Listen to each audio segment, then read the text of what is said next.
Hey y'all, this is Tyler Blake with tylerblakeart.com again, and this is day 67 of my 100 days of making comics, and I I think you can see this from there. I've spent some more time on my pencil correction. I had to change the pose for the fellow on the right because it just wasn't working, and with comics, body language and posture is kind of like dialogue in a way. Like if it's the wrong pose, it's like it affects the way that part of the character comes through in the posture and the body language.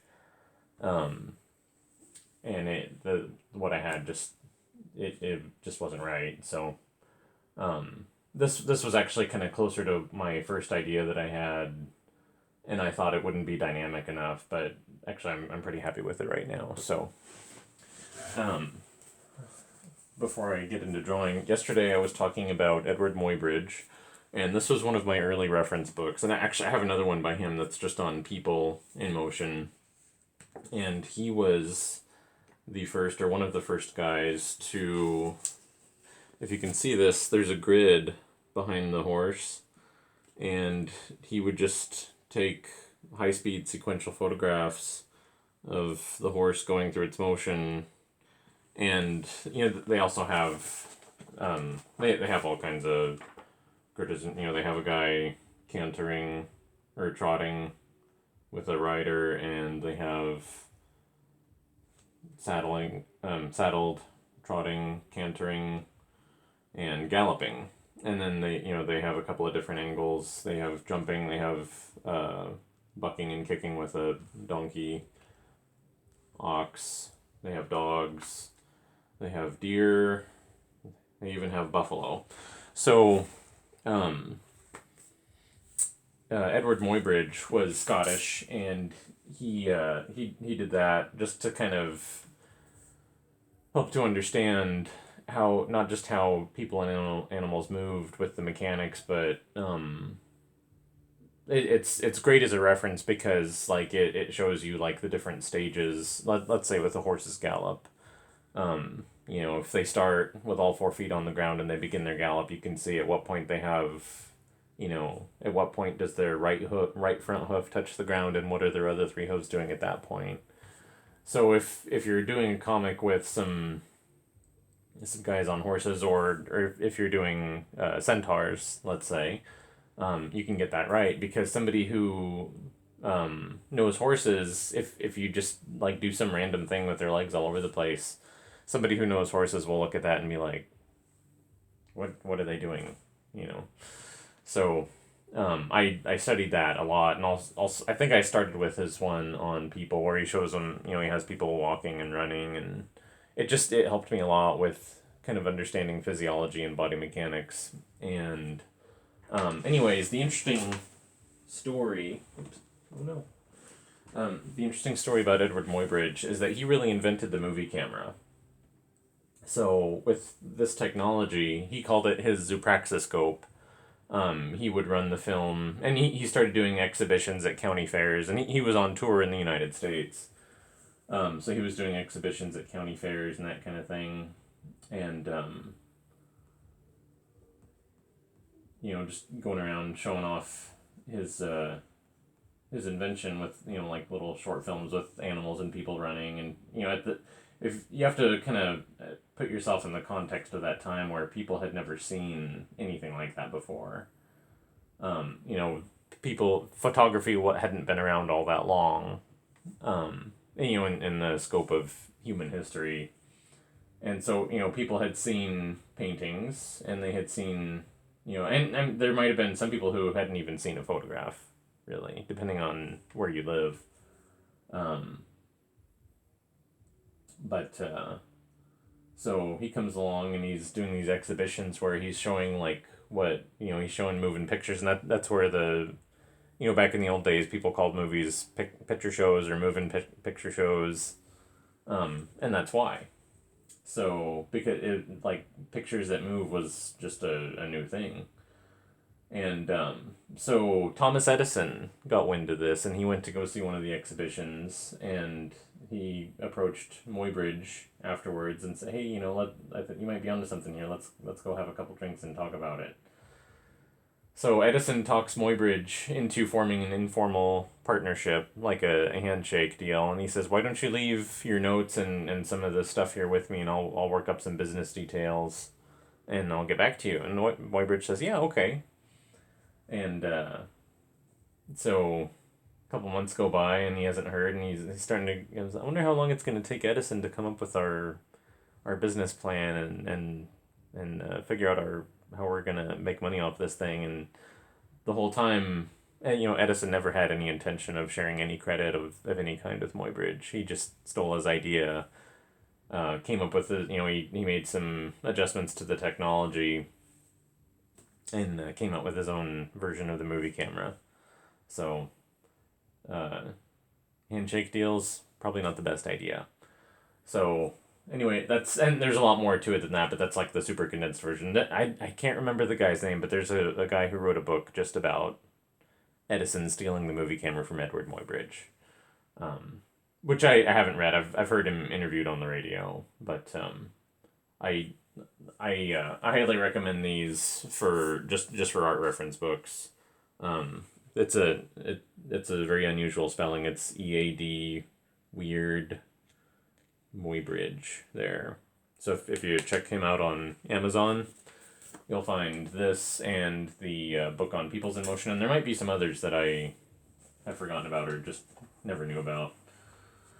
So, and I was going through my wife and I are in the process of getting ready to move, and we're gonna be putting our house up for sale, and we have some stuff in storage right now, so we can kind of get the house organized. And I couldn't find my other one, but I did come across some of my other art reference books, and so I was thinking maybe once a week or so I'll take out one of my reference books and just kind of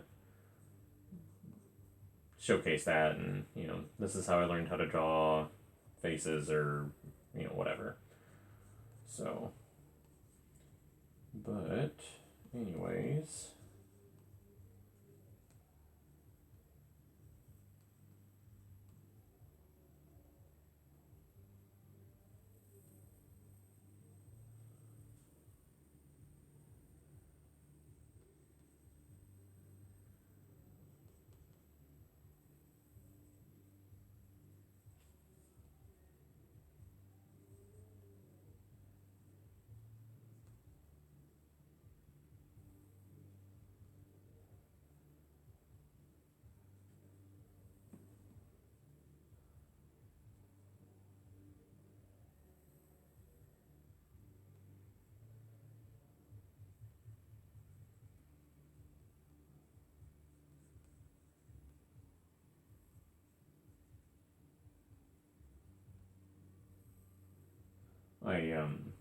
I spent probably an hour on this morning. I thought I should put some time in on this before I start filming again, because I do tend to once I get talking, I tend to ramble on a little bit and get distracted away from the drawing, and I really don't want to start falling way behind on the progress, because I am hoping to actually finish the comic in the 100 days, and that's going to be really tight, especially because I might get hung up on the letters, because I've never done that before, and I'm not really sure how long it's going to take me to color, but I definitely, I'll finish the inks. I'm pretty confident about that, but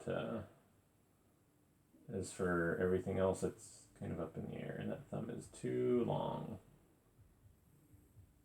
Actually, it's on the wrong plane almost. Yeah, there we go. Okay. Let's see.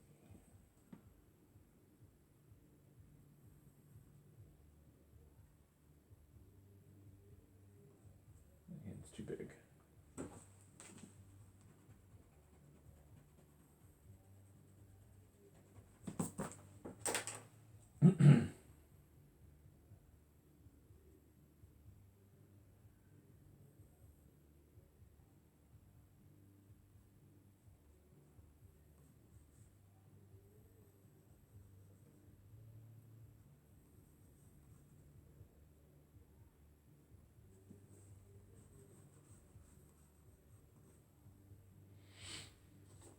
So this guy on the right is executing what in German would be known as a Winker against his opponent on the left. And is it on maybe sometime next week I'll do like a really short I'll clear out enough room where I can demonstrate this, because a lot of people won't be familiar with it. If any of you out there in YouTube land have ever studied any Filipino martial arts, you would know this as an abanico, which means the fan. And in German, it's Winker.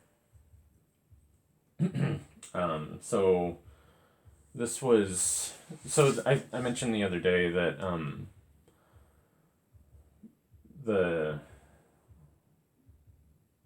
that we're basing a lot of our martial activity on German